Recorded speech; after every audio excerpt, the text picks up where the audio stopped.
ఈ రోజున you should always honour your calling.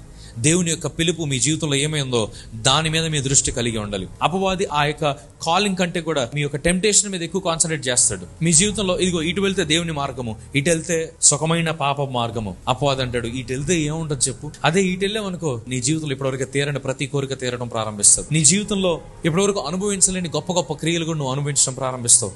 నా మాటను ఇటు వెళ్ళు, నీ దగ్గర ఉన్న డబ్బులు ఇక్కడ పెట్టు. అపవాది నిన్ను ప్రేరేపిస్తాడు. నువ్వు కష్టపడి సంపాదించిన ధనాన్ని ఏదో ఒక జోదంలో పెట్టాలని ప్రేరేపిస్తాడు. దాని ద్వారా నీ భవిష్యత్తే కాదు, నీ తర్వాత తరాల భవిష్యత్తును కూడా పాడు చేస్తాడు. ఇదిగో నీ భార్యతో ఏముంటావు ఎప్పుడు, ఇదిగో ఈవిడిని చూడు అని చెప్పి నీ భర్తను ప్రేరేపిస్తాడు, మిమ్మల్ని ప్రేరేపిస్తాడు. చిన్న నవ్వుతో ప్రారంభమైన ఆ పరిచయము ప్రేమగా మారచ్చు, ఇంకొకటిగా మారచ్చు. అది వివాహం దాకా కూడా తీసుకెళ్లొచ్చు. ఇంకొక వివాహం చేసుకుంటే ఇక్కడ ఆల్రెడీ నేను నమ్ముకున్న నీ భార్య, నీ పిల్లల యొక్క భవిష్యత్ ఏంటి? అపవాది ఒకేసారి నిన్ను తీసుకెళ్లి 2 పెళ్లి చేసుకోమండు.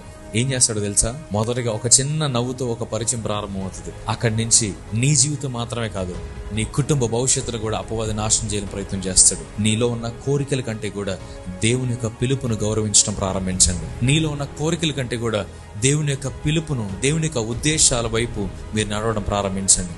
That is the right direction. Hallelujah.